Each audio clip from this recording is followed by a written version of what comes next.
করোনায় সাধারণ হাসপাতালে রোগী ভর্তি কমেছে, অস্ত্রোপচার সংখ্যা নেমেছে অর্ধেকে।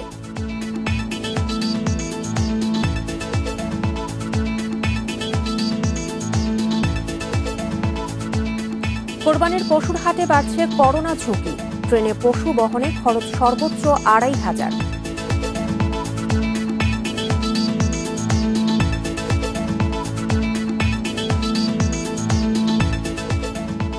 বিপদসীমার উপরে ১৪ নদ নদীর পানি, বন্যা পরিস্থিতির অবনতি, ত্রাণ পাচ্ছে না দুর্গতরা।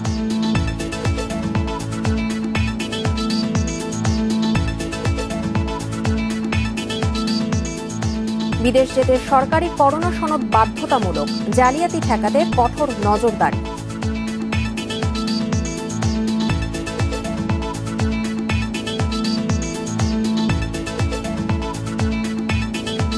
এবং প্রভাব খাটিয়ে ব্যবসা করেছেন কুয়েতে গ্রেপ্তার এমপি পাপুল, বিচার দাবি এলাকাবাসীর।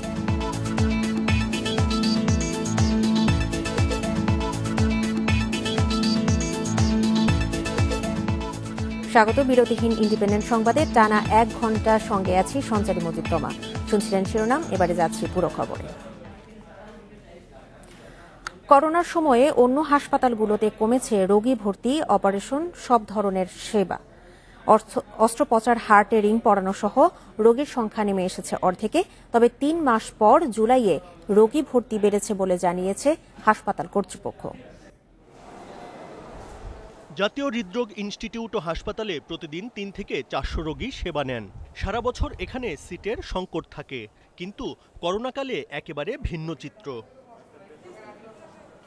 হাসপাতালটিতে প্রতিদিন ২৫ থেকে ৩০ জনের এনজিওগ্রাম করা হতো, অথচ এপ্রিল থেকে জুনে হয়েছে মাত্র ১১ জনের। এর মধ্যে ২ মাস এনজিওগ্রাম ও হার্টে রিং পরানো বন্ধ ছিল। যোগাযোগ ব্যবস্থা ভালো হচ্ছে, মানুষও ব্যাপারটা বুঝতে পারছে যে কিভাবে চলতে হবে। আস্তে আস্তে বিশেষ করে জুন মাস থেকে এটা বাড়া শুরু হয়েছে। এখন প্রতিদিন আমাদের cardiology, cardiac surgery, pediatric cardiology এগুলো বাদ দিয়ে আমাদের এখন শুধু কার্ডিওলজিতেই on an average 40 to 50 patient প্রতিদিন ভর্তি হচ্ছে। একই অবস্থা ৬৬৪ বেডের ঢাকা শিশু হাসপাতালেও। এখানে দিনে বহির্বিভাগে ৮ থেকে ১২০০ শিশু সেবা নিলেও এখন নিচ্ছে সর্বোচ্চ ২৫০ জন। অবস্থা ভালো হওয়ার সাথে সাথে রুটিন অপারেশনগুলো শুরু হয়। সমস্ত স্বাস্থ্যবিধি মেনে আমাদের অপারেশন চলে। গত মাসে আমাদের ১২০ থেকে ১২৫টি অপারেশন হয়েছে এবং ধীরে ধীরে সেই সংখ্যা আস্তে আস্তে বাড়ছে। অন্য হাসপাতালগুলোতেও প্রায় একই অবস্থা।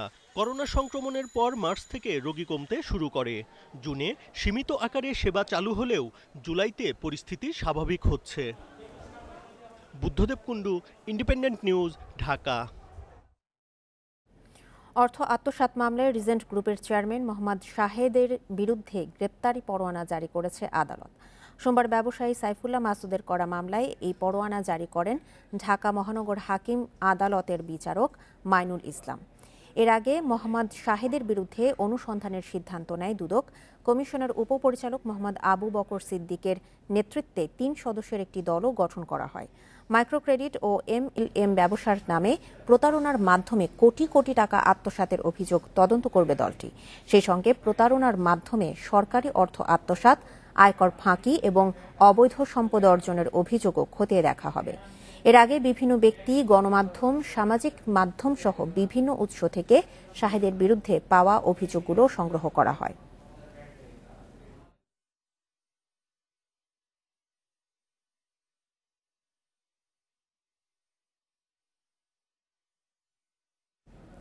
করোনা পরীক্ষায় জালিয়াতির অভিযোগে দায়ের করা মামলায় গ্রেপ্তার জেকেজি হেলথ কেয়ারের চেয়ারম্যান ডাক্তার সাবরিনা আরিফের ৩ দিনের রিমান্ড মঞ্জুর করেছে আদালত। রিমান্ড আবেদনের শুনানি শেষে এই আদেশ দেন ঢাকার chief metropolitan magistrate Shahinur Rahman. Remand শেষে বৃহস্পতিবার আবারও সাবরিনাকে আদালতে তোলা হবে। জাতীয় হৃদরোগ ইনস্টিটিউটের চাকরি থেকে সাময়িক বরখাস্ত বেসরকারি সংস্থা জেকেজি হেলথ কেয়ারের চেয়ারম্যান ডাক্তার সাবিনাকে সিএমএম কোর্টে নেওয়া হয় সোমবার সকাল 11:15টার দিকে।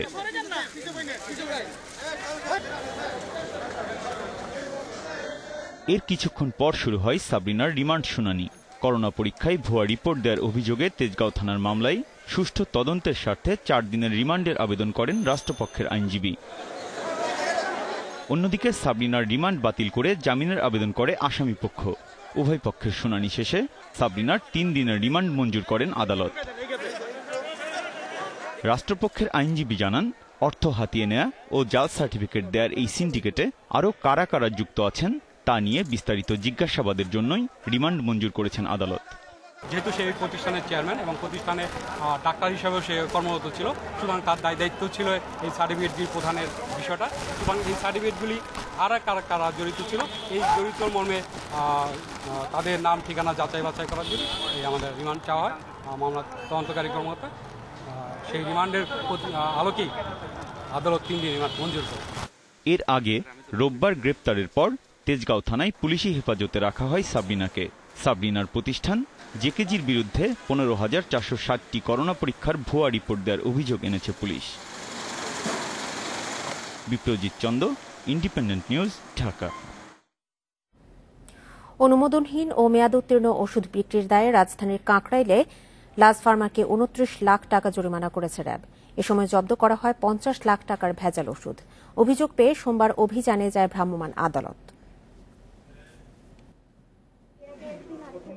লাজ ফার্মার ওপর যথেষ্ট আস্থা ছিল ঢাকাবাসীর, অথচ সেখানে বিক্রি হচ্ছে মেয়াদহীন ভেজাল ওষুধ। অভিযোগ পেয়ে রাজধানীর কাকরাইলে নির্বাহী ম্যাজিস্ট্রেট পলাশ কুমার বসুর নেতৃত্বে অভিযান চালায় র্যাবের ভ্রাম্যমাণ আদালত। এ সময় প্রতারিত হয়েছেন এমন অনেকেই ফার্মেসিতে হাজির হন। ওষুধের গায়ে ইচ্ছামতো মেয়াদ বসানোর প্রমাণ পায় ভ্রাম্যমাণ আদালত। এছাড়া 76 রকমের ভেজাল ওষুধ জব্দ করা হয়েছে। আমরা তো নরমাল দোকান দিয়ে কিনি না, যে লাজ ফার্মা ভালো বাংলাদেশের নাম করা একটা প্রতিষ্ঠান, এই জায়গাতে ওষুধ কিনে তো আমরা ভুক্তভোগী হচ্ছি। র্যাব বলছে, মডেল ফার্মেসির নামে লাজ ফার্মার এই শাখা গ্রাহকদের সাথে দীর্ঘদিন ধরে প্রতারণা করে আসছিল। পরে 7 কর্মচারীকে 29 লাখ টাকা জরিমানা করা হয়। ওষুধের ডেটটা ঘোষণা যে আপনার আবার নতুন ভাবে ডেট দেওয়া হবে, এটা কোনোভাবেই চলতে দেওয়া যাবে না। জরিমানা তো আমরা করছি এবং তার বিরুদ্ধে যে ওষুধ প্রশাসনের কর্মকর্তা আছেন, মালিক ধরাছোঁয়ার বাইরে থাকবে না, আসলে আইনের বাইরে কেউ থাকতে পারবে না। সেবার নামে অনিয়ম ঠেকাতে অভিযান চলবে বলে জানিয়েছে RAB. Nahid Kamal, independent news, Dhaka. দেশে করোনার নমুনা পরীক্ষা কমলেও বেড়েছে শনাক্তের হার। সোমবার 12,423টি নমুনা পরীক্ষায় প্রায় 25% মানুষের দেহে করোনার সংক্রমণ পাওয়া গেছে। পরীক্ষা বিবেচনায় শনাক্তের এই হার এখন পর্যন্ত সর্বোচ্চ। নতুন 3,099 জন সহ দেশে মোট শনাক্তের সংখ্যা দাঁড়ালো 1,86,894 জন। মৃত্যু হয়েছে আরও 39 জনের। এ নিয়ে মোট মৃত্যু 2,391 জনের। দেশে করোনা সংক্রমণের 128তম দিনে 77টি ল্যাবে হয়েছে নমুনা পরীক্ষা। ল্যাবের সংখ্যা বাড়লেও কমেছে নমুনা পরীক্ষা। গত কয়েকদিনের পরিসংখ্যানে দেখা যায় 6 জুলাই শনাক্তের হার ছিল 22.47%। 7 জুলাই তা বেড়ে হয় 22.98%। 8 জুলাই শনাক্তের হার ছিল 22.26%। 9 জুলাই ছিল 21.49%। 10 জুলাই আবার বেড়ে 21.86% দাঁড়ায়। 11 জুলাই 24% এবং 12 জুলাই হয় 24.11%। আর 13 জুলাই শনাক্তের হার পৌঁছায় সর্বোচ্চ 24.95%। স্বাস্থ্য অধিদপ্তরের বুলেটিনে তুলে ধরা হয় কম নমুনা পরীক্ষার কয়েকটি কারণ। যারা সুস্থতা ঘোষণা করার জন্য দ্বিতীয়বার পরীক্ষা করার দরকার হচ্ছে না, এজন্য পরীক্ষার সংখ্যা কিছুটা কমেছে। তাছাড়াও মন্ত্রণালয় কর্তৃক নির্ধারিত একটি ফি ধার্য করা হয়েছে পরীক্ষা করার জন্য, সেই কারণে কিছুটা কমতে পারে। তাছাড়াও মানুষের মধ্যে আতঙ্কটা অনেকটাই কমে গেছে। মানুষ অনেকটা রিল্যাক্টেন্ট বলা যায়, তারা রিল্যাক্টেন্ট হয়েছে এবং পরীক্ষা করার বিষয়ে আগ্রহ কম দেখাচ্ছে। দেশে 24 ঘন্টায় করোনায় মারা গেছেন আরও 39 জন। এর মধ্যে পুরুষ 30 ও নারী 9 জন। যারা মৃত্যুবরণ করেছেন তাদের মধ্যে পুরুষ 30 জন, নারী 9 জন। এ পর্যন্ত মৃত্যুবরণ করেছেন পুরুষ 1,890 জন, নারী 501 জন। শতাংশের বিবেচনায় 79.05% পুরুষ এবং 20.95% নারী। সুস্থ হয়েছেন আরও 4,703 জন। এ নিয়ে মোট সুস্থ 98,317 জন। মাহমুদ শরীফ, ইন্ডিপেন্ডেন্ট নিউজ, ঢাকা। বিশ্বজুড়ে করোনার সংক্রমণ বাড়লেও দেশে কমেছে নমুনা পরীক্ষার হার। এ নিয়ে বিস্তারিত জানাতে এখন রাজধানীর মুগদা জেনারেল হাসপাতাল থেকে যুক্ত হচ্ছেন আমাদের সহকর্মী বিপ্রজিৎ চন্দ। বিপ্রজিৎ, নমুনা পরীক্ষার হার কমার পেছনে কারণটা কি? কিট সংকট নাকি মানুষের আগ্রহ কমেছে? এবং আপনি এখন যেখানে আছেন মুগদা জেনারেল হাসপাতালের সামনে, সেখানকার কি আগের মতোই অবস্থা আছে নাকি এখন পরীক্ষার হার কমে এসেছে?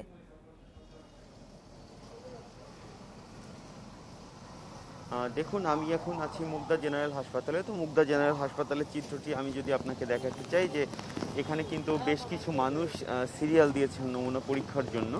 তো এখানে বেশ কিছু মানুষ সিরিয়াল দিলেও সিরিয়ালটা অনেকটা আগের হারের কাছাকাছি থাকলেও মোদ্দা কথা কিন্তু নমুনা সংগ্রহের হার বেশ কমেছে, এবং স্বাস্থ্য অধিদপ্তরই কিন্তু স্বীকার করছে যে মানুষ আসলে নমুনা পরীক্ষা করাতে আগের মতো আগ্রহী হচ্ছে না। এর পেছনে কয়েকটি কারণ কিন্তু আছে। যে নমুনা পরীক্ষার যে ফিসটি নির্ধারণ করা হয়েছে, এই ফিস নির্ধারণ করার কারণে কিন্তু মানুষ নমুনা পরীক্ষায় আগ্রহ হারাচ্ছে, এটি একটি কারণ হতে পারে। এছাড়া যে রিপোর্ট পেতে বিলম্ব এবং নমুনা নষ্ট হয়ে যাওয়ার কারণে একই রিপোর্ট বারবার করাতে হচ্ছে, 2 থেকে 3 বার রিপোর্ট করিয়েও মানুষ করোনার রিপোর্ট পাচ্ছে না, যে কারণে মানুষের আগ্রহ কিন্তু অনেকটা কমে যেতে পারে।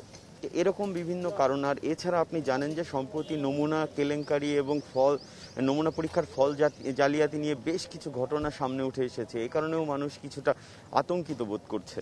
তো এখানকার যারা নমুনা পরীক্ষা করাতে এসেছেন, আমরা কিন্তু তাদের সঙ্গে কথা বলেছি। তো তারা বলছেন যে এই যে নমুনা পরীক্ষার রিপোর্ট পেতে বিলম্ব, এছাড়া অন্যান্য যে দীর্ঘসূত্রিতাগুলো রয়েছে, এছাড়া নমুনা পরীক্ষার ফিস, এগুলো আসলে কমিয়ে এনে, আসলে ভোগান্তিগুলো কমিয়ে এনে যেন নমুনা পরীক্ষা আরও সহজলভ্য এবং আরও কম সময়ের মধ্যে রিপোর্ট পাওয়ার যে ব্যবস্থা, সেটি করতে কিন্তু তারা স্বাস্থ্য অধিদপ্তরের প্রতি আহ্বান জানিয়েছেন। এবং আমি আপনাকে আরেকটি বিষয় জানিয়ে রাখতে চাই যে গত 26 জুন যেখানে নমুনা পরীক্ষার তুলনায় শনাক্তের হার ছিল 22% কাছাকাছি, গত 13 জুন কিন্তু সেটি 24% উঠেছে। তো সেদিক থেকে বলা যায় যে পরীক্ষা কমলেও কিন্তু সংক্রমণের হার কমেনি। আর যেহেতু সংক্রমণের হার কমেনি, সেহেতু আশঙ্কাটি কিন্তু রয়েই যাচ্ছে। তাই মানুষের দাবি যেন নমুনা পরীক্ষার যে ভোগান্তিগুলো, এগুলো দূর করে সঠিকভাবে নমুনা পরীক্ষা এবং দ্রুততম সময়ের মধ্যে ফল পাওয়ার ব্যবস্থা যেন করে স্বাস্থ্য অধিদপ্তর। তো মুগদা জেনারেল হাসপাতাল থেকে এটি ছিল আমার কাছে থাকা সবশেষ তথ্য। নমুনা পরীক্ষার হার কমার বিষয়ে জানাচ্ছিলেন সহকর্মী বিপ্রজিৎ চন্দ। দলের ভেতরে যারা অবৈধভাবে সম্পদ গড়ার চেষ্টা করবে তাদের ছাড় দেয়া হবে না বলে হুঁশিয়ারি দিয়েছেন আওয়ামী লীগের সাধারণ সম্পাদক ওবায়দুল কাদের। সোমবার সরকারি বাসভবনে নিয়মিত ব্রিফিংয়ে তিনি আরও বলেন, আওয়ামী লীগে লোভী ও ষড়যন্ত্রকারীদের ঠাঁই হবে না। অনিয়ম সহ স্বাস্থ্য খাতের বিভিন্ন অনিয়মের বিরুদ্ধে চলমান কার্যক্রম সরকারের শুদ্ধি অভিযানের অংশ। অন্যান্য খাত, বিশেষ করে যেখানে অনিয়ম দুর্নীতি, সেখানেই কঠোর অবস্থানে সরকার। কোরবানির পশু টানতে প্রস্তুত করা হচ্ছে মালবাহী ট্রেন। ঈদের আগে কয়েকদিন দেশের বিভিন্ন অঞ্চল থেকে ঢাকা ও চট্টগ্রামে কোরবানির পশু সরবরাহ করা হবে। রেলমন্ত্রী জানালেন, প্রতি গরুতে খরচ হবে 1.5 থেকে 2,500 টাকা। এই সিদ্ধান্তে খুশি বেশিরভাগ ব্যবসায়ী।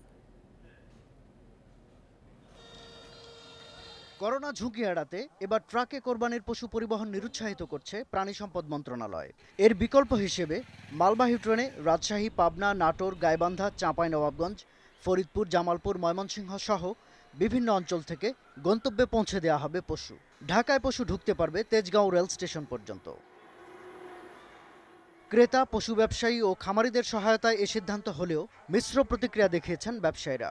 অসুবিধা একটাই, ওই গরু, যে গরু কুরবানির গরু, খাওয়াই না গরু, বুঝতে পারলেন, রাখি করা গরু, গরুর গায়ে হিট থাকবে বেশি।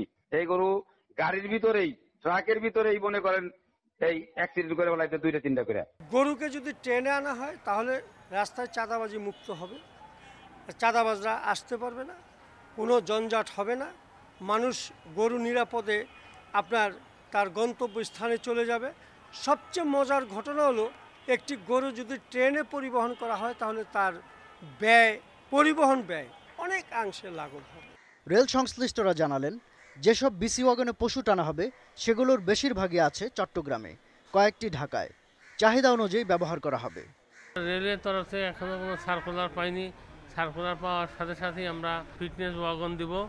আমরা রেলে ফিটনেস ওয়াগন ছাড়া দিব না, ফিটনেস ওয়াগন দিব যাতে আপনাদের গরুর ক্ষতি না হয়, এবং গরু নামানোর জন্য ব্যবস্থা রেলে করবে যাতে গরু সুন্দরভাবে নামানো যায়। রেলমন্ত্রী বলছেন, করোনা পরিস্থিতিতে পরীক্ষামূলকভাবে পশু পরিবহন করা হচ্ছে। ভালো সাড়া পাওয়া গেলে ভবিষ্যতে চালু থাকবে এই সেবা। রেল যদি একটা প্রতিযোগিতামূলক পরিবহন যদি ব্যবস্থা হিসাবে আমরা এটাকে আরও বহুমুখী হিসাবে গড়ে তুলতে পারি, তাহলে এইটা যেমন শুরু হলো, ভবিষ্যতে হলে আমরা এইটার সুফলটা আমরা সাধারণ মানুষকে দিতে পারবো। রেল বিভাগ ধারণা দিয়েছে পাবনা থেকে একটি গরু ঢাকা আনতে খরচ হবে 1.5 থেকে 2,000 টাকা, আর চট্টগ্রামে 2 থেকে 2,500 টাকা। শাহাদাত স্বপন, ইন্ডিপেন্ডেন্ট নিউজ, ঢাকা। করোনার সংক্রমণ এড়াতে স্বাস্থ্যবিধি মেনে কোরবানির পশুর হাট বসানোর নির্দেশনা থাকলেও তা মানা হচ্ছে না বেশিরভাগ জেলায়। ক্রেতা বিক্রেতারা মাস্ক ছাড়াই যাচ্ছেন হাটে, নেই সুরক্ষা সামগ্রী ব্যবহারে কোনো আগ্রহ। ইজারাদারদের অভিযোগ, নজরদারি না থাকায় হাটে যাওয়া সবারই বাড়ছে স্বাস্থ্য ঝুঁকি। রাজধানীর কাছের জেলা নরসিংদী, টাঙ্গাইল ও মানিকগঞ্জে পশুর হাটে অল্প জায়গায় কাছাকাছি রাখা হচ্ছে কোরবানির পশু। ক্রেতারাও মাস্ক ছাড়া ঘুরছেন গা ঘেঁষে, দিচ্ছেন নানা অজুহাত। আনতে মেলা করছি, গরু নিয়ে আসি তো পড়ে গেছে, আবার কিনে নিয়ে আসি। উত্তরাঞ্চলের সবচেয়ে বড় হাট রাজশাহীর সিটি হাটে স্বাস্থ্যবিধি মানতে দেখা যায়নি ক্রেতা বিক্রেতাদের। নাটোরের হাটগুলোতে দেখা যায়নি হাত ধোয়া কিংবা জীবাণুনাশকের কোনো ব্যবস্থা। কুষ্টিয়া ও চুয়াডাঙ্গার হাটগুলোতেও ক্রেতা বিক্রেতাদের মুখে নেই মাস্ক, উপেক্ষিত সামাজিক দূরত্ব মানার নিয়ম। গরু হাটে দেখলাম কারোর মাস্ক আছে, কারোর মাস্ক নাই। তো আমরা সবাই সচেতন হই, দূরত্ব মেনে চলি, তাহলে আমরা এটা থেকে বাঁচতে পারবো। লক্ষ্মীপুর শহরের হাটগুলোতেও দেখা যায়নি হাত ধোয়ার কোনো ব্যবস্থা। ফেনীর হাটগুলোতে নজরদারি না থাকায় বাড়ছে সংক্রমণ ঝুঁকি। সেরকম কোনো মানুষের ভয়ভীতি নাইও, পুলিশ প্রশাসন একটু জোরদার বা নিরাপত্তা দিলে এলাকার লোকজনের জন্য ভালো। একই চিত্র মেহেরপুর, হিলি ও যশোরের পশুর হাটগুলোতেও। নজরদারির দায়িত্ব প্রশাসনের বলে এড়িয়ে যাচ্ছে হাট কর্তৃপক্ষ। এমনিতেও তো করোনার কারণে দীর্ঘদিন আমরা হাটে আসতে পারি নাই। হাটে আসার পরে অদ্যাবধি মেডিকেল কোনো টিমের সদস্য, ইভেন এমন কোনো ব্যক্তি আমাদের সঙ্গে যোগাযোগ পর্যন্ত করে নাই, আসা তো দূরে থাক। এবং সেক্ষেত্রে আমরা হাটে ব্যাপকভাবে আমরা ক্ষতিগ্রস্ত হচ্ছি। স্বাস্থ্যবিধি না মানার বিষয়টি স্বীকার করে হাটে নজরদারি বাড়ানোর ব্যবস্থা নেওয়ার কথা জানিয়েছে প্রশাসন ও আইনশৃঙ্খলা বাহিনী। গরু টু গরুর যেন দূরত্বটা যেন কম হয়, সেটা যেন আমরা নিশ্চিত করবো। গরু কেনার জন্য যখন যায় বাজারের ভিতরে ঢুকে, তিনিও যেন ওইভাবে একজন আরেকজন ক্রেতার থেকে যেন দূরত্ব বজায় রেখে বাজারে চলাফেরা করতে পারেন, সে বিষয়টি আমরা নিশ্চিত করবো। হাট মানে হচ্ছে অনেক লোকের সমাগম, তারপর আমরা চেষ্টা করি যতদূর সম্ভব সকলে যাতে মাস্ক পরে আসে এবং সামাজিক দূরত্ব যতটা সম্ভব তার যাতে মেনটেন। প্রশাসন থেকে নির্বাহী অফিসার এবং ইউটিউব চ্যানেল সকলকে আমরা বলেছি যাতে তারা স্বাস্থ্যবিধি যাতে সকলে মেনে চলে সে বিষয়ে ব্যবস্থা করা। তবে বিক্রেতারা বলছেন করোনা সংক্রমণের ভয়ে এবার হাটে কমেছে ক্রেতার আনাগোনা, বিক্রি নিয়েও আছে শঙ্কা। মেহরিন জাহান, ইন্ডিপেন্ডেন্ট নিউজ ডেস্ক। কোরবানির পশুর হাটের আরও খবর জানাতে কুষ্টিয়া থেকে যোগ দিচ্ছেন সহকর্মী মিলন উল্লাহ। মিলন, কুষ্টিয়ায় কোরবানির পশুর হাটের স্বাস্থ্যবিধি কি মানা হচ্ছে ঠিকমতো? হাটের ব্যবস্থাপনা নিয়ে ক্রেতা বিক্রেতারা কি বলছেন? আসলে স্বাস্থ্যবিধির কথা যদি বলি তাহলে বলতে হয় যে কুষ্টিয়ার বর্তমান যে অবস্থা, সাধারণ মানুষই কোনো স্বাস্থ্যবিধি বা সামাজিক দূরত্ব মানছে না। তো সেক্ষেত্রে হাটের ব্যাপারটা তো বলাই বাহুল্য। আসলে কুষ্টিয়ার যে সবচেয়ে বড় হাটগুলোতে আছে সেগুলোতে গত 2-3 দিন ধরে আমি দেখেছি যে সেখানে স্বাস্থ্যবিধির কোনো রকম কোনো ব্যবস্থা নেই। এমনকি এই জিনিসগুলোতে মনিটরিংয়ের যারা দায়িত্ব আছে তাদেরকেও কিন্তু এই হাটের আশেপাশে আমরা কোনো সময় দেখিনি। আরেকটা জিনিস আপনাকে বলে রাখি যে এই হাটকে কেন্দ্র করে কিন্তু কুষ্টিয়ায় ঈদকে কেন্দ্র করে কুষ্টিয়ায় যে হাটগুলো বসছে, প্রায় 20টি পশুর হাট বসছে, যেগুলো আসলে আগের থেকেই এই হাটগুলো পরিচালিত ছিল। এই হাটগুলোতেই এই গরু এবং ছাগল বিক্রি হবে, কিন্তু নতুন করে কোনো হাটের অনুমতি প্রশাসন দেয়নি। কিন্তু তারপরেও এই পুরা জেলাব্যাপী যে 20টি হাট, সেই 20টি হাটে এখন পর্যন্ত কিন্তু স্বাস্থ্যবিধি মানার ব্যাপারে প্রশাসনের কোনো উদ্যোগ বা যারা কর্তৃপক্ষ আছে তাদের কোনো উদ্যোগ আমরা গ্রহণ করিনি। এমনকি যারা হাট কর্তৃপক্ষ সেখানে নিয়মিত হাত ধোয়ার যে ব্যবস্থা, এমনকি আমরা দেখেছি যে হাটের যারা কর্তৃপক্ষ ইজারাদার তারাও কিন্তু মাস্কবিহীন এই হাটে বসে তাদের কর্মকাণ্ড পরিচালনা করছে। তো এই ব্যাপারে আমরা কথা বলেছিলাম। আসলে এখন এমন একটি পরিস্থিতি, এই পরিস্থিতিতে আসলে তাদের সাথে কথা বলাটাও খুব কঠিন, কারণ এই গরু যে তারা যে পশু এই 6 মাস ধরে লালন পালন করেছে তারা কিন্তু এই পশু হাটে বিক্রি করতে পারবে কিনা এটা অনিশ্চয়তা হওয়ার কারণে কিন্তু তাদের মেজাজটা খুব একটা ভালো পাওয়া যায় না, যার কারণে তাদের কাছে সঠিক উত্তরটাও আমরা পাই না। তারা এখন একটা কথাই বলতেছে যে আসলে আমরা আমাদের গরু বিক্রি করতে পারবো কিনা এই চিন্তায় ব্যস্ত। আর এই গরু যদি বিক্রি না করতে পারি তাহলে আবার আগামী 1 বছর তাদের ভোগান্তি পোহাতে হবে। তাই আসলে স্বাস্থ্যবিধি বা এই মাস্ক পরা নিয়ে তারা এখন এটা চিন্তা করছে না। সহকর্মী জানাচ্ছিলেন সেখানকার বন্যা পরিস্থিতি নিয়ে। বৃষ্টি ও উজানের ঢলে দেশের 14টি নদীর পানি 22টি পয়েন্টে বিপদসীমার উপরে রয়েছে। ফলে দেশের উত্তর, পূর্ব, মধ্য ও দক্ষিণ পূর্বাঞ্চলের 10 জেলায় দ্বিতীয় দফায় বন্যায় বিপর্যস্ত জনজীবন। নতুন করে প্লাবিত হচ্ছে অনেক এলাকা। টানা বৃষ্টিতে কুড়িগ্রামের ধরলা নদীর পানি আজ বিপদসীমার 100 সেন্টিমিটার ও ব্রহ্মপুত্রের পানি 85 সেন্টিমিটার উপরে বইছে। এতে কুড়িগ্রাম, গাইবান্ধা, বগুড়া, জামালপুর, সিরাজগঞ্জ, টাঙ্গাইল, নাটোর ও রাজবাড়ীর বন্যা পরিস্থিতির অবনতি হয়েছে। পানির প্রবল চাপে কুড়িগ্রাম সদরের শারডোবে বিকল্প বন্যা নিয়ন্ত্রণ বাঁধ ভেঙে 5টি গ্রাম নতুন করে প্লাবিত হয়েছে। সুরমা ও কুশিয়ারা নদীর পানি স্থিতিশীল থাকায় অপরিবর্তিত রয়েছে সিলেট, সুনামগঞ্জ, নেত্রকোনা ও ফেনীর বন্যা পরিস্থিতি। সুনামগঞ্জে বন্যা কবলিত দিরাই, জামালগঞ্জ, জগন্নাথপুর, ছাতক ও দোয়ারা বাজারের 2 শতাধিক গ্রাম। তবে তিস্তার পানি ডালিয়া পয়েন্টে বিপদসীমার নিচে আসায় লালমনিরহাট, নীলফামারী ও রংপুরে বন্যা পরিস্থিতির কিছুটা উন্নতি হয়েছে। এই দফায় জামালপুরের 7 উপজেলা ও সিরাজগঞ্জের 5 উপজেলার প্রায় 2.5 লাখ মানুষ নতুন করে ভোগান্তিতে। 16 বছর পর বড় বন্যার কবলে হাওরের জেলা সুনামগঞ্জ। 2 দফায় প্লাবিত হয়েছে সদর পৌর এলাকার 20 পাড়া মহল্লা ও 8 উপজেলা। বাসাবাড়িতে উঠেছে পানি, তলিয়ে গেছে সড়ক। স্থানীয়রা বলছে, করোনা ও বন্যায় ঘরবন্দি ও কর্মহীন হয়ে পড়েছে তারা। পর্যাপ্ত ত্রাণ না পাওয়াও অভিযোগ বানভাসীদের। জুনের শেষে উজানের ঢলের পানি সরতে না সরতেই সুনামগঞ্জে আবারও বন্যার হানা। সদরের 9 নম্বর ওয়ার্ড কালীপুর হাওরের কাছাকাছি হওয়ায় প্রতি বছর বন্যায় প্লাবিত হয় এই এলাকা। এবারও প্রতিটি বাড়িতে ঢুকেছে উজানের পানি, রাস্তা ডুবে বন্ধ হয়ে গেছে যাতায়াত। নৌকাতে যাওয়া লাগে, যাতায়াত করা লাগে। সেদিকে দক্ষিণ দিকে গেলে আমরা এদিকে 5 ফুট আছে পানি রাস্তা। আমরা বাচ্চা কাচ্চা লইয়া বড় কষ্ট আছে, পানির উপরে মনে হচ্ছিল যে বইয়া দিন কাটাইতেছিল।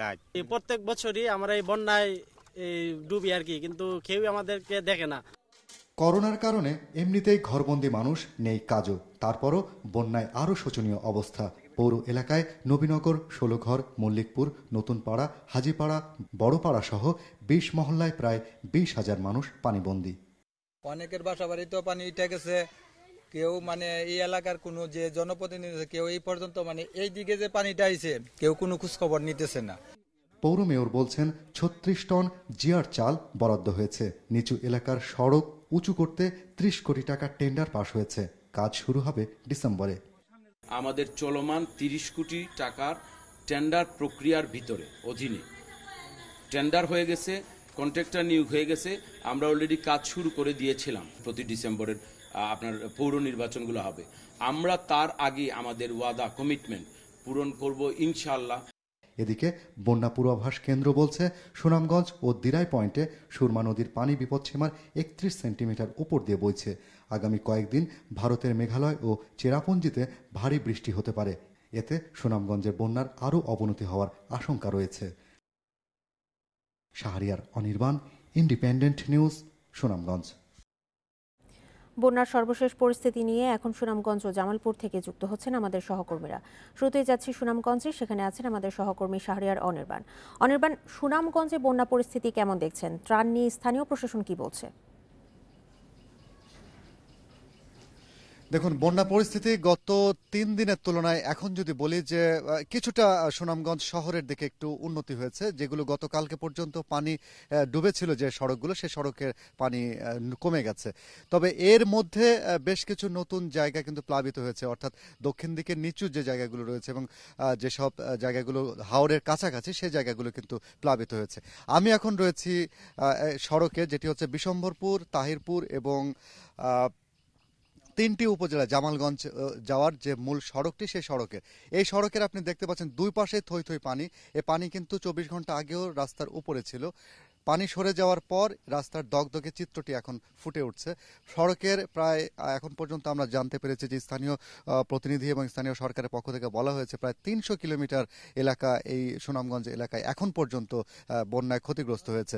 যে জায়গাগুলো আরও হয়তো পানি সরে গেলে পরে আরও চিত্রগুলো আরও ফুটে উঠবে। তো এলাকাবাসীর আমাদের কাছে যে ত্রাণের যে বিষয়টি, সেই বিষয়ে বেশ অভিযোগ বরাবরের মতোই তারা অভিযোগ করে আসছেন যে চাহিদার তুলনায় ত্রাণ একেবারেই খুব কম পাওয়া যাচ্ছে। কারণ এই 11 জেলায় বলা যায় যে পানি বন্দী হয়ে আছে, তার মধ্যে 8টি জেলা সব থেকে বেশি নাজুক অবস্থায় আছে। এর ভিতরে সুনামগঞ্জ শহরে অর্থাৎ সদরেরই পৌর এলাকায় প্রায় 20টি পাড়া মহল্লা পানি বন্দী হয়ে আছে।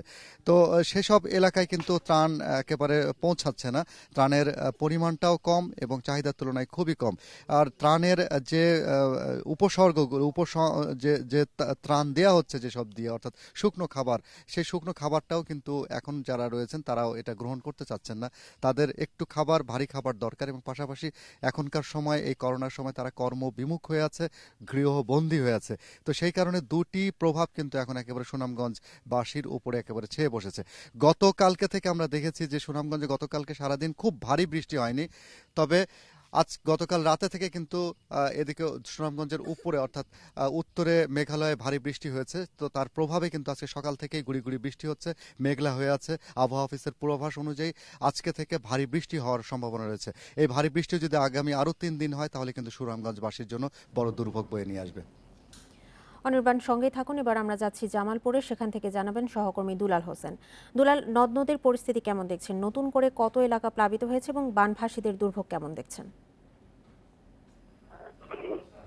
এই গত বন্যার পানি নামতে না নামতেই কিন্তু দ্বিতীয় দফার বন্যা শুরু হয়েছে। গত 2 দিনে রেকর্ড সংখ্যক পানি বৃদ্ধি পেয়েছে। তার মানে গত 2 দিনে 48 ঘন্টায় 80 সেন্টিমিটার পানি বৃদ্ধি পাওয়ায় কিন্তু হঠাৎ করে বন্যার প্রভাবটা পড়েছে স্থানীয় জনগণের মধ্যে। আমি পানি উন্নয়ন বোর্ডের নির্বাহী প্রকৌশলী আবু সাহেদের সঙ্গে কথা বলেছি। তিনি জানিয়েছেন আজ সকাল 7টায় যমুনা নদীর পানি বাহাদুরাবাদ ঘাট পয়েন্টে বিপদ সীমার 94 সেন্টিমিটার উপর দিয়ে প্রবাহিত হচ্ছে। দ্বিতীয় দফায় প্রথম বন্যার চেয়ে বেশি পানি হয় কিন্তু এই জামালপুর জেলার 7টি উপজেলার কমপক্ষে 48 ইউনিয়ন বন্যা কবলিত হয়ে পড়েছে। এর মধ্যে 20টি ইউনিয়নই নতুন করে গত 2 দিনে বন্যা কবলিত হয়ে পড়ায় মানুষ কিন্তু হঠাৎ করে বন্যা আসার কারণে বাড়ি ঘর ছেড়ে অন্যত্র আশ্রয় নিতে পারেনি। তারা কিন্তু গবাদি পশু সহ পানিবন্দী অবস্থায় জীবনযাপন করছে। অনেক পরিবার যদিও পানিবন্দী এই অবস্থা থেকে উঁচু সড়ক, ভাত এবং স্কুলে আশ্রয় নিয়েছে, কিন্তু গত 3 দিনের মধ্যে তারা কিন্তু কোনো ত্রাণের দেখা মেলেনি। যারা আমি কথা বলেছি ইসলামপুর উপজেলার কয়েকটি ইউনিয়নের লোকের সাথে যারা পানিবন্দী রয়েছেন, তারা বলেছেন যে গত বন্যায় যে সমস্ত কিছু ত্রাণ দেওয়া হয়েছিল খুবই অপ্রতুল ছিল, কিন্তু গত 3 দিন যাবৎ বন্যার পানি বাড়তে থাকায় এবং আজকে বন্যা পরিস্থিতি অবনতি হওয়ার কারণ পর্যন্তও কিন্তু তারা কোনো ত্রাণ সামগ্রী পায়নি।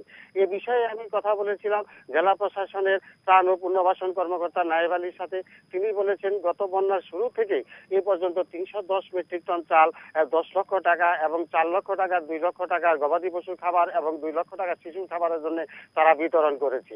কিন্তু তারা যে এই সমস্ত ত্রাণ বিতরণ করেছে এই উপজেলার জেলার 48টি ইউনিয়নের 4 লক্ষ মানুষের মাঝে, তা কিন্তু খুবই অপ্রতুল। কিন্তু আমি কথা বলেছি স্থানীয় জনপ্রতিনিধিদের সাথে, তারা কথা বলেছেন যে হঠাৎ দ্বিতীয় 2 দফা বন্যা এবং করোনায় কিন্তু মানুষ কর্মবিমুখ। এসব মানুষের কিন্তু ঘরে খাবার নেই এবং গবাদি পশু নিয়ে তারা বিপদে আছে। তারা জেলা প্রশাসন এবং সরকারের কাছে দাবি জানিয়েছে যদি ত্রাণ তৎপরতা বৃদ্ধি করা না হয় তাহলে মানুষের দুর্ভোগ আরো বেড়ে উঠবে। জামালপুর থেকে এই ছিল আমার কাছে বন্যা পরিস্থিতি নিয়ে সর্বশেষ। বন্যা পরিস্থিতি নিয়ে জানাচ্ছিলেন আমাদের সহকর্মীরা।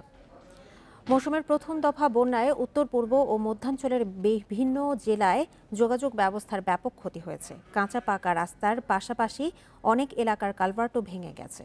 কোনো কোনো এলাকা হয়ে পড়েছে বিচ্ছিন্ন। সব মিলিয়ে চরম ভোগান্তিতে বন্যা কবলিত এলাকার বাসিন্দারা। বৃষ্টি ও উজানের ঢলে জুনের শেষ সপ্তাহে পানি বাড়তে শুরু করে দেশের বেশিরভাগ নদ নদীতে। প্লাবিত হয় উত্তর পূর্ব ও মধ্যাঞ্চলের 15 জেলা। তলিয়ে যায় সুনামগঞ্জ পৌর এলাকার পাশাপাশি তাহিরপুর, জামালগঞ্জ সহ 6 উপজেলার বেশিরভাগ নিচু এলাকা। সপ্তাহব্যাপী স্থায়ী প্রথম দফার এ বন্যায় ক্ষতিগ্রস্ত হয়েছে জেলার প্রায় 100 কিলোমিটার সড়ক। লালমনিরহাটেও বিভিন্ন গ্রামের রাস্তায় বেহাল দশা। পাকা সড়কে সৃষ্টি হয়েছে বড় বড় গর্ত, ভেঙে গেছে বেশ কটি কালভার্ট। গাইবান্ধার 4 উপজেলার কাঁচা পাকা অন্তত 1000 কিলোমিটার সড়ক ক্ষতিগ্রস্ত। চওড়াপাড়া, কালমাটি, চওড়াপাড়ার এই রাস্তাটা কোনো মেরামত নাই 7-8 বছর ধরিয়ে। এই দেন বন্যাতে মানুষ চলতে পারে না এই রাস্তায়। রাস্তাটা একবারে অচল হয়ে গেছে। ওই যে ভ্যান নিয়ে যাইতেছে, ওই যে ডুবিয়ে যাইতেছে। আমরা পাড়ায় নেংটি গেছে, রাত্রের বেলা যখন বাড়ি যাই ভিজিয়ে যাই। কুড়িগ্রামে ভাঙা সড়কের উপর বন্যার পানি বয়ে যাওয়ায় স্থানীয়দের চলাচলে চরম ভোগান্তি হচ্ছে। এর মধ্যে যাত্রাপুর সড়কের একটি বাইপাস সড়ক ভেঙে যাওয়ায় নৌকায় প্রতিদিন ঝুঁকি নিয়ে যাতায়াত করছেন স্থানীয়রা। জামালপুরের ৭ উপজেলায় ক্ষতি হয়েছে অন্তত ১২৬ কিলোমিটার কাঁচা ও ২৪ কিলোমিটার পাকা সড়ক এবং ৪টি সেতু। প্রতিবার তলে যায়, ভাঙি যায়, রাস্তা ঠিক করে না। বন্যায় মালামাল বা বাজার সদাই নিয়ে যেতে পারি না, ৪-৫ জায়গায় ভাঙানো। এই রাস্তাগুলো ভালো করার দরকার না? আমাদের বাড়ির আশেপাশে যে এতগুলো মেম্বার চেয়ারম্যান আছে, কারো জগৎ কি এই রাস্তাগুলো পড়ে না? বন্যায় শেরপুর সদর উপজেলার ৪টি গ্রাম সহ আশপাশের এলাকায় ৩০,০০০ মানুষের চলাচলে ২টি সড়ক ক্ষতিগ্রস্ত। প্রথম দফার বন্যায় টাঙ্গাইলে ক্ষতিগ্রস্ত হয় ৫২ কিলোমিটার কাঁচা ও আধা পাকা রাস্তা এবং ৭ কিলোমিটার পাকা সড়ক। এখন যে অবস্থা, আমাদের চলাফেরা খুবই কষ্ট। বর্তমান এই ডিজিটাল বাংলাদেশে বর্তমানে এখন যে পরিস্থিতি, এই পরিস্থিতি মোকাবেলায় এরকম রাস্তা কোথাও পাওয়া যায় না। আমাদের কাছে যে তথ্যপাত্র দিচ্ছে সেগুলো আমরা সংরক্ষিত করতেছি এবং পরবর্তী পর্যায়ে আমরা এটা সম্মিলিতভাবে আমাদের অধিদপ্তরকে অবহিত করব এবং এই ক্ষয়ক্ষতির ব্যাপারে অধিদপ্তর আমাদের কাছে যেভাবে তথ্য নিচ্ছেন সেই ক্ষয়ক্ষতির পরিমাণ অনুযায়ী আমরা এলাকার যেন প্রতিটা আমরা প্রকল্প নেওয়ার চেষ্টা করি। দ্বিতীয় দফা বন্যায় এখনও তলিয়ে আছে লালমনিরহাট, কুড়িগ্রাম, ফেনী, সিলেট সহ ১০ জেলার বিস্তীর্ণ অঞ্চল। রেশমি নন্দী, ইন্ডিপেন্ডেন্ট নিউজ।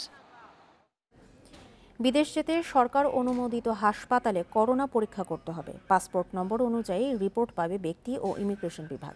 এই তথ্য অনলাইনে মজুদ থাকবে বলে জানিয়েছেন প্রবাসী কল্যাণ মন্ত্রী ইমরান আহমদ। কেউ যাতে জালিয়াতি করতে না পারে সেজন্য নজরদারিও বাড়ানো হচ্ছে।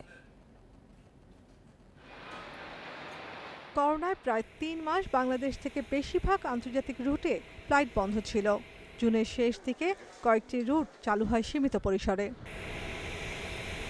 সে সময় ফ্লাইটে বাংলাদেশি যাত্রীরা করোনা সনদ নিয়ে যাওয়ার পরও পজিটিভ শনাক্ত হয়। এতে ফ্লাইট আবারও বন্ধ করে দেয় ইটালি, জাপান, চীন ও সাউথ কোরিয়া। স্থগিত রয়েছে সংযুক্ত আরব আমিরাত ও তুরস্ক।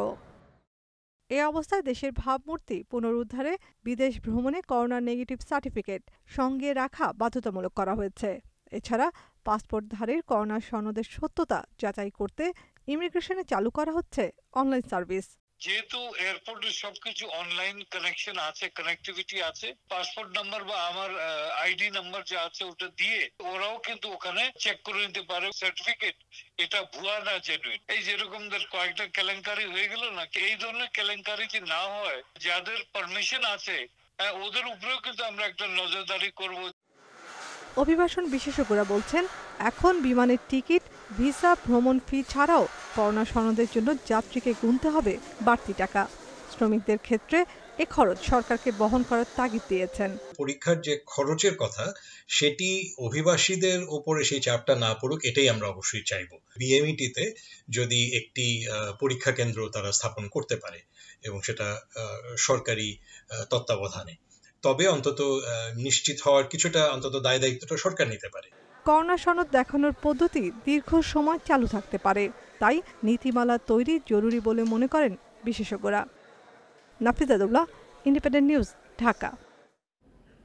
কুয়েতে মানব পাচারের মামলায় গ্রেপ্তার এমপি শহীদ ইসলাম পাপুলের বিচার চেয়েছেন তার নির্বাচনী এলাকার বাসিন্দারা। তারা বলছেন, লক্ষ্মীপুর ২ আসনের এই সংসদ সদস্য নির্বাচনের পর এলাকায় তেমন যেতেন না। তার অনুপস্থিতির কারণে ফেরত গেছে সড়ক সংস্কারের বরাদ্দ। স্থানীয়দের অভিযোগ, নির্বাচিত হয়ে এলাকার উন্নয়ন নয়, বরং প্রভাব খাটিয়ে ব্যবসা প্রসারের চেষ্টা করেছেন পাপুল। একাদশ জাতীয় সংসদ নির্বাচনে লক্ষ্মীপুর ২ আসনে আওয়ামী লীগের মনোনয়ন না পেয়ে স্বতন্ত্র প্রার্থী হিসেবে নির্বাচন করে জয়ী হন শহীদ ইসলাম পাপুল। আর সংরক্ষিত নারী আসনের সদস্য নির্বাচিত হন তার স্ত্রী সেলিনা ইসলাম। মানব পাচার ও ভিসা জালিয়াতির ঘটনায় গেল ৬ জুন কুয়েতে গ্রেপ্তার হন পাপুল। পাপুলের নির্বাচনী এলাকা রায়পুরের বিভিন্ন সভা সমাবেশে নেচে গিয়ে সমালোচিত ছিলেন এই সংসদ সদস্য।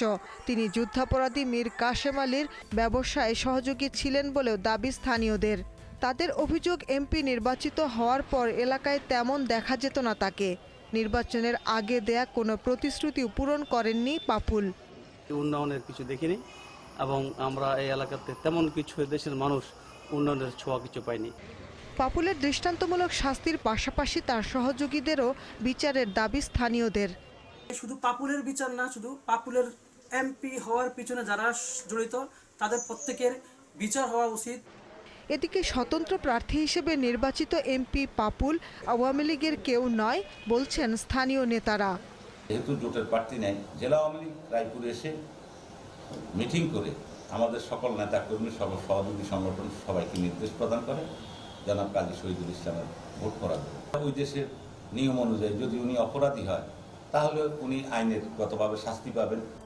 ৩০ বছর আগে মারাতিয়া কুয়েতি গ্রুপ অব কোম্পানিতে পরিচ্ছন্নতা কর্মীদের সুপারভাইজার হিসেবে কাজ শুরু করেন শহীদ ইসলাম পাপুল।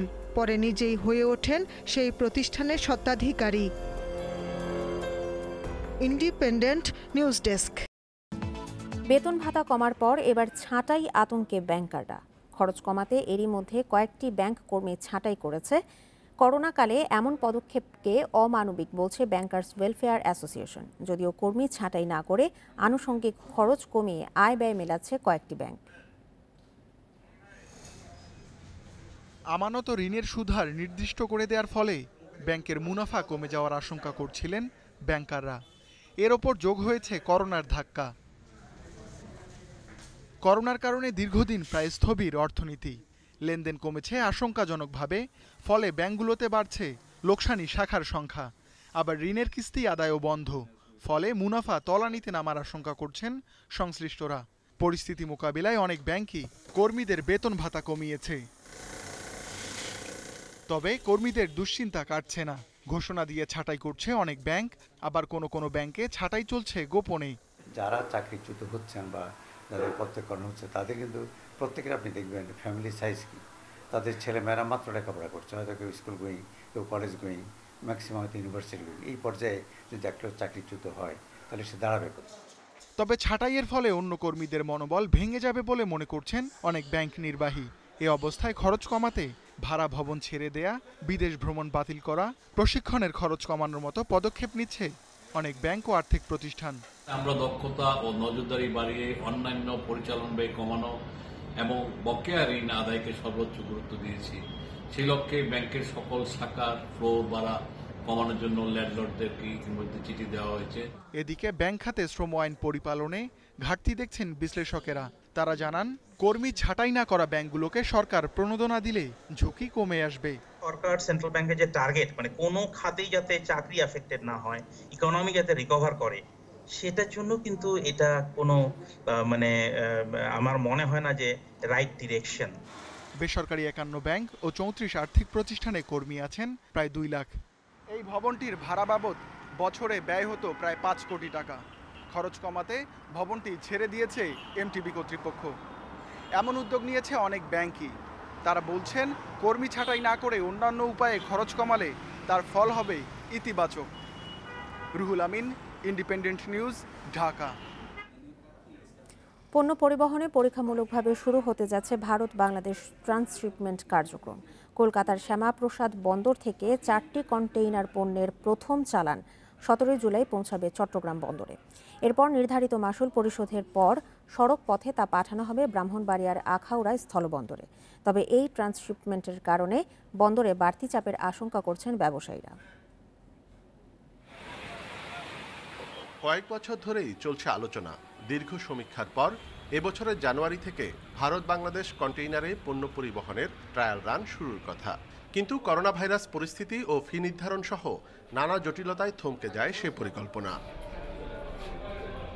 অবশেষে চট্টগ্রাম বন্দর দিয়ে পরীক্ষামূলকভাবে শুরু হচ্ছে ভারতের উত্তর পূর্বাঞ্চলীয় রাজ্যে কন্টেইনারে পণ্য পরিবহন। শুক্রবার বন্দরে পৌঁছাবে প্রথম চালানের 4টি কন্টেইনার। ইতিমধ্যে তা আনতে কলকাতার শ্যামাপ্রসাদ মুখোপাধ্যায় বন্দরে পৌঁছেছে জাহাজ এমভি সেজুতি। এটা একটা ট্রায়াল শিপমেন্ট হচ্ছে। এটা আমরা যদি সাকসেসফুলি রান করতে পারি, এটার প্রস এন্ড কনস এন্ড যদি কোনো কিছু ল্যাকিংস থাকে সেটার উপর বেস করে ফিউচারে এটা আরো মুভমেন্ট আরো বাড়বে। বন্দর ও কাস্টম ফি পরিশোধের পর তা সড়ক পথে পাঠিয়ে দেওয়া হবে আখাউড়া সীমান্তে। সেজন্য প্রস্তুত বন্দর কর্তৃপক্ষ। সেভেন সিস্টারের কত ডিমান্ড আছে, তাদের লাইফস্টাইল ইন্ডিয়ান উত্তরের থেকে অনেক কম, কি পরিমাণ হবে। যেমন এই ট্রায়ালে মাত্র 4টা কন্টেনার যাচ্ছে। 4টা কন্টেনার এরকম 200-400 কন্টেনার হইলেও আমাদের কোনো ফি নেই, অসুবিধা নেই। আমরা 30 লাখ হ্যান্ডেল করি। ট্রান্সশিপমেন্ট পণ্যের পরিমাণ বাড়লে বন্দরে বাড়তি চাপ তৈরির আশঙ্কা করছেন ব্যবসায়ীরা। সেজন্য আগে থেকেই সঠিক পরিকল্পনার দাবি জানিয়েছেন তারা। অনুপম শীল, ইন্ডিপেন্ডেন্ট নিউজ, চট্টগ্রাম। নানা আলোচনা সমালোচনার পর করোনা পরিস্থিতির মধ্যেই বগুড়া 1 ও যশোর 6 আসনে উপনির্বাচনে ভোট গ্রহণ শুরু হয়েছে। চলবে বিকেল 5টা পর্যন্ত। 2 আসনেই ভোটারদের আগ্রহ দেখা যায়নি। করোনার পাশাপাশি বগুড়ার নির্বাচনী এলাকাটিতে এখন আরেক দুর্যোগ বন্যা। পানিতে তলিয়ে যাওয়ায় ওই আসনের 10টি কেন্দ্র সরিয়ে নেওয়া হয়েছে অন্যত্র। 2 আসনের উপনির্বাচনে অংশ নেয়নি বিএনপি। তবে প্রার্থীরা শেষ সময় পর্যন্ত তাদের ভোট কেন্দ্রে যেতে আহ্বান জানিয়েছে। রিটার্নিং কর্মকর্তারা জানিয়েছেন, উপনির্বাচনের ভোট গ্রহণ সুষ্ঠুভাবে সম্পন্ন করতে প্রয়োজনীয় সব ধরনের প্রস্তুতি নেওয়া হয়েছে। এ বিষয়ে আরও জানাতে বগুড়া থেকে যোগ দিচ্ছেন আমাদের সহকর্মী আমিরুল লতিফ। আমিরুল, বগুড়া 1 আসনের কেন্দ্রগুলোতে ভোটার উপস্থিতি এবং পরিবেশ কেমন দেখছেন, আমাদেরকে বিস্তারিত জানাবেন।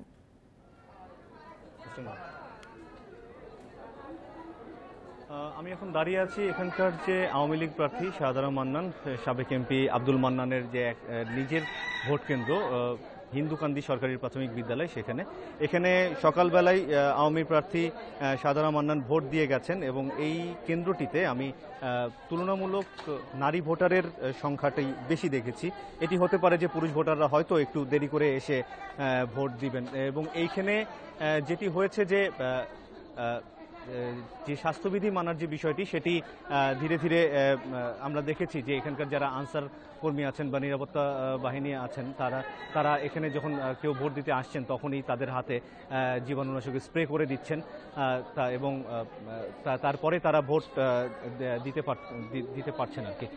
তবে নির্বাচনের পরিবেশ যেটি বোঝায় যে উৎসমুখ পরিবেশ, লম্বা লাইন, সেটি এখন পর্যন্ত সেই অর্থে আমার চোখে পড়েনি। মানুষজন ছাড়াভাবে ভোট দিতে আসছেন, তারপরে ভোট দিয়ে যে যার মতো করে চলে যাচ্ছেন। নির্বাচনের যে অন্যান্য বিষয়গুলো আছে, আমি এর মধ্যে 3টি কেন্দ্র ঘুরে এসেছি, সেই কেন্দ্রগুলো তো একই অবস্থা। তবে এটি যেহেতু আওয়ামী প্রার্থীর একেবারে নিজের কেন্দ্র, সেখানে তুলনামূলক এখানেই আমি ভোটারের সংখ্যাটা একটু বেশি দেখেছি। তবে এর মধ্যে শুনেছি যে অন্যান্য যে বন্যা কবলিত এলাকাগুলো আছে সেখানে বেশ কয়েকটি ভোট কেন্দ্র ইতিমধ্যেই পানির মধ্যে তলিয়ে গেছে, যেহেতু যমুনা নদীতে আবারও নতুন করে পানি বৃদ্ধি হয়েছে। শুধু তাই নয়, ডাঙ্গা অঞ্চলের কিছু অংশ প্লাবিত হয়েও ভোট কেন্দ্র ডুবে যাওয়ার খবর আমরা পেয়েছি, যদিও এখনো পর্যন্ত আমরা নিশ্চিত করে কিছু বলতে পারিনি। তবে এখন পর্যন্ত আমার কাছে যতটুকু মনে হয়েছে যে ভোট ঠিকঠাকই হচ্ছে এবং আওয়ামী প্রার্থী আশা করছেন যে সারাদিন সুষ্ঠুভাবেই ভোট হবে এবং শেষ পর্যন্ত তারই জয় হবে। বগুড়া থেকে উপনির্বাচন নিয়ে জানাচ্ছিলেন সহকর্মী আমিরুল লতিফ। এই মুহূর্তে বাসাবাড়িতে নতুন করে গ্যাস সংযোগ দেয়া হবে না। সংযোগ দেওয়ার খবর ভিত্তিহীন বলে জানিয়েছেন বিদ্যুৎ ও জ্বালানি প্রতিমন্ত্রী নসরুল হামিদ। তবে শিল্প প্রতিষ্ঠানে দ্রুত ও সহজে গ্যাস সংযোগ দিতে সব পদক্ষেপে নেয়ার দাবিও করেন প্রতিমন্ত্রী। পাশাপাশি গ্যাস চুরি ও অপচয় রোধে ব্যবস্থা নেওয়া হচ্ছে বলেও জানান তিনি। গ্যাস সংকটের কারণে 2010 সালের 13 জুলাই থেকে আবাসিকে নতুন সংযোগ দেয়া বন্ধ রয়েছে। 2013 সালের 7 মে চালু হলেও কিছুদিন পর তা আবার বন্ধ করে দেয়া হয়। গত কয়েকদিন ধরে আবারও বাসাবাড়িতে গ্যাস সংযোগ দেওয়া শুরু হবে এমন খবর ছড়িয়ে পড়ার পর বিভিন্ন বিতরণ কোম্পানিতে নতুন সংযোগ পেতে যোগাযোগ করতে শুরু করেছেন গ্রাহকেরা। এ সুযোগে রাজধানী ঢাকা সহ দেশের বিভিন্ন স্থানে নতুন গ্যাস সংযোগ দেওয়ার প্রতিশ্রুতি দিয়ে বড় অঙ্কের ঘুষ লেনদেনও শুরু হয়েছে। আবাসিকে নতুন করে গ্যাস সংযোগ দেওয়ার পরিকল্পনা সম্পর্কে জানতে চাইলে বিষয়টিকে গুজব বলে উড়িয়ে দিলেন জ্বালানি প্রতিমন্ত্রী। কোনো বাসা বাড়িতে আবাসিক খাতে কোনো রকমভাবে পাইপলাইনের গ্যাসের সংযোগ নতুন করে দেওয়া হচ্ছে না, হবেও না, এটা একটা স্পষ্ট বিষয়। এটা তো আমি পার্লামেন্টেও বলে আসছি, প্রকাশ্যেও বলেছি, মাননীয় প্রধানমন্ত্রী কয়েকবার বলেছেন। সুতরাং এখানে কোনো রকম দ্বিমত থাকার কোনো উপায় নাই। প্রতিমন্ত্রী জানান, আবাসিকে নতুন সংযোগ না দিলেও বিদ্যমান গ্রাহকদের জন্য সেবার মান বাড়ানো হবে। পাশাপাশি শিল্পে গ্যাস সরবরাহ নিরবচ্ছিন্ন রাখতে সব ধরনের উদ্যোগ নেওয়া হয়েছে। আমাদের যে পুরনো লাইনগুলো আছে সেই লাইনগুলোকে সাজানোর জন্য আমরা চেষ্টা করতেছি। আমাদের যে লিকগুলো পেরিয়েছে সেই লিকগুলোকে ডিটেক্ট করে সেই লিকগুলো সারানোর জন্য ব্যবস্থা নিতে যাচ্ছি। পরিকল্পিত শিল্প এলাকায়, আবারও বলি, পরিকল্পিত শিল্প এলাকায় গ্যাস সংযোগ আমরা চাওয়ার সাথে সাথে সমস্ত কাগজপত্র ঠিক থাকলে আমরা সংযোগ দিচ্ছি। সারা দেশে 6টি সরকারি কোম্পানি গ্যাস বিতরণে নিয়োজিত রয়েছে। তাদের বৈধ গ্রাহক সংখ্যা 40 লাখের কাছাকাছি হলেও দীর্ঘদিন নতুন সংযোগ না দেয়ায় কয়েক লাখ অবৈধ গ্রাহক গ্যাস ব্যবহার করছেন। Shariful Islam, independent news, Dhaka. প্রয়াত রাষ্ট্রপতি ও জাতীয় পার্টির প্রতিষ্ঠাতা চেয়ারম্যান হোসেইন মোহাম্মদ এরশাদের প্রথম মৃত্যুবার্ষিকী আজ। দিনটি স্মরণে রংপুরে নানা কর্মসূচির আয়োজন করেছে মহানগর ও জেলা জাতীয় পার্টি। কবর জিয়ারত, কোরআনখানি, আলোচনা সভা সহ দিনভর থাকছে বিভিন্ন কর্মসূচি। দুর্নীতি ও শোষণমুক্ত আধুনিক বাংলাদেশ প্রতিষ্ঠায় এরশাদের আদর্শ ও কর্ম বাস্তবায়নে ঐক্যবদ্ধ হয়ে কাজ করার কথা জানান দলের নেতাকর্মীরা। গত বছর 14 জুলাই ঢাকা সম্মিলিত সামরিক হাসপাতালে মারা যান এরশাদ। 16 জুলাই রংপুরের পল্লী নিবাসে সমাহিত করা হয় তাকে।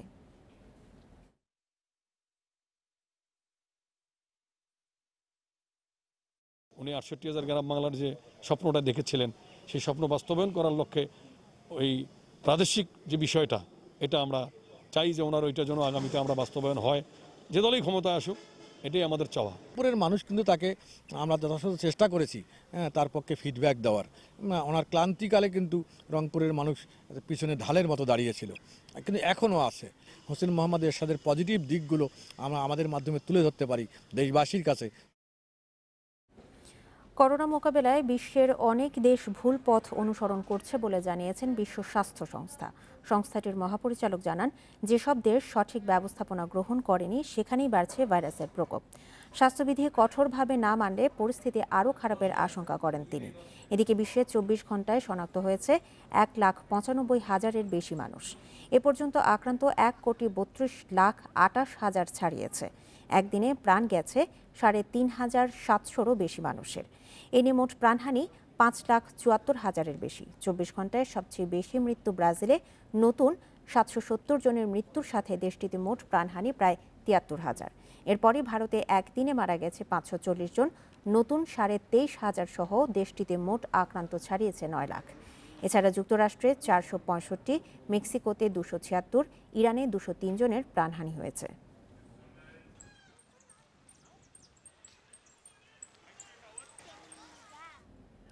বিদেশি কোচ সংকটে শুটিং স্পোর্ট ফেডারেশন, যে কারণে স্থানীয় কোচদের অধীনেই টোকিও অলিম্পিকের জন্য প্রস্তুতি সারতে হবে শুটারদের।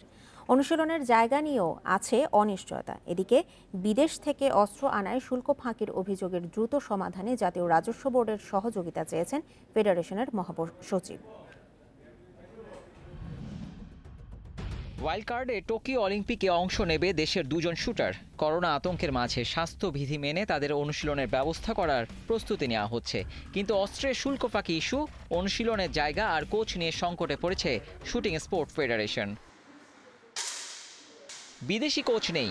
গত অলিম্পিকের পর টোকিও আসরের পরিকল্পনা করে ড্যানিশ কোচ ক্লাবস ক্রিশ্চিয়ানসেনকে নিয়োগ দিয়েছিল ফেডারেশন।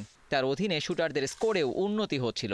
টানা দ্বিতীয় কমনওয়েলথ গেমসে রূপা উপহার দেন আব্দুল্লাহ হেল বাকি, কিন্তু এরপর সেই কোচকে আর ধরে রাখা যায়নি। ক্যাম্প শুরু হলেও স্থানীয় কোচদের অধীনেই অলিম্পিকের প্রস্তুতি নিতে হবে শুটারদের। প্ল্যান প্রোগ্রামটা আমাদের ক্রীড়া মন্ত্রণালয় দেখবে এবং ক্রীড়া মন্ত্রণালয় দেখার পর এটা স্বাস্থ্য মন্ত্রণালয় থেকে একটা অ্যাপ্রুভাল নেবে। অ্যাপ্রুভাল নিয়ে আমাদেরকে জানাবে যে এটা আদৌ কীভাবে করাটা স্বাস্থ্যবিধি মেনে করা সম্ভব কিনা। উন্নত মানের কোচ যদি হতো, আমাদের ট্রেনিংটা একটু ভালো হতো। যাই হোক, আমাদের দেশি কোচ আছে, এদেরকে নিয়ে আমাদের শুরু করতে হবে। অস্ত্রে শুল্ক ফাঁকির অভিযোগে ফেডারেশন কর্তাদের রেষারেষি প্রকাশ্যে এসেছে। ক্যাম্প চললে সেসব অস্ত্র ব্যবহারের অনুমোদনও নেই। বিব্রতকর পরিস্থিতিতে শনিবার জরুরি সভায় বসেছিল ফেডারেশনের সভাপতি, মহাসচিব সহ ঊর্ধ্বতন কর্মকর্তারা। নেক্সট টাইম আমাদের অ্যাথলেটকে ডাকার আগে আমরা যাতে একটা অ্যাকশন প্ল্যানে যেতে পারি এবং চেয়ারম্যানের সাথে আমাদের সভাপতি যাতে ইমিডিয়েট কথা বলে এই প্রবলেমটাকে সলভ করার চেষ্টা করে। তারা একে একজনকে চিনেন, ভালো মতো জানেন। কাজে আমার বিশ্বাস তারা যদি কথা বলতে পারে, এটা একটা সলিউশন চলে আসবে। শুটিং রেঞ্জ নিয়েও বিপাকে পড়েছে ফেডারেশন। করোনার সময় রেঞ্জ ব্যবহৃত হচ্ছে বিমান বাহিনীর কোয়ারেন্টাইন সেন্টার হিসেবে। এর সমাধানে ক্রীড়া প্রতিমন্ত্রীর সাথে কথা বলেছে ফেডারেশন। Abidur Rahman, independent news. গ্রানাদাকে 2-1 গোলে হারিয়ে লা লিগার শিরোপা জয়ের খুব কাছে রিয়াল মাদ্রিদ। চ্যাম্পিয়ন হতে বাকি থাকা 2 ম্যাচের মধ্যে একটিতে জিতলেই হবে লস ব্লাঙ্কোদের। ম্যাচের শুরু থেকে রিয়ালের আধিপত্য। 10 মিনিটে ফারল্যান্ড মেন্ডি রিয়ালকে লিড এনে দেয়। এর কিছুক্ষণের মধ্যেই বেনজেমার গোলে ব্যবধান দ্বিগুণ হয়। দ্বিতীয়ার্ধে প্রতিরোধ গড়ে গ্রানাদা। 50 মিনিটে ব্যবধান কমান ডারউইন মার্চিস। বাকি সময়ে রিয়াল ডিফেন্সের দৃঢ়তায় আর গোল পায়নি গ্রানাদা। এদিকে ইংলিশ প্রিমিয়ার লিগে সাউদাম্পটনের সঙ্গে 2-2 গোলে ড্র করেছে ম্যানচেস্টার ইউনাইটেড। ওল্ড ট্রাফোর্ডে শুরুতে লিড নেয় সাউদাম্পটন, তবে অল্প সময়ের মধ্যে রাশফোর্ড ও মার্শিয়ালের 2 গোলে এগিয়ে যায় ম্যান ইউ। খেলার শেষ দিকে দারুণ এক হেডে গোল করে 2-2 সমতা আনেন সাউদাম্পটন ফরওয়ার্ড ওবাফেমি।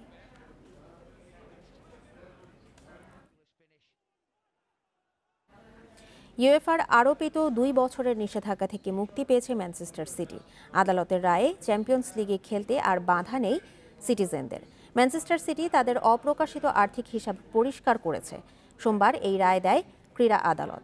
আর্থিক দুর্নীতির যে অভিযোগ ছিল ইউএফার, তার সুরাহা হওয়াতে নিষেধাজ্ঞা উঠে গেছে। পাশাপাশি জরিমানাও কমেছে ম্যান সিটির। 30 মিলিয়নের পরিবর্তে 10 মিলিয়ন ইউরো জরিমানা গুনতে হবে। 2012 থেকে 16 পর্যন্ত ম্যান সিটির আর্থিক হিসাবে গরমিল পেয়ে 2 বছরের জন্য ইউরোপিয়ান প্রতিযোগিতায় তাদের অংশগ্রহণ নিষিদ্ধ করেছিল ইউএফা।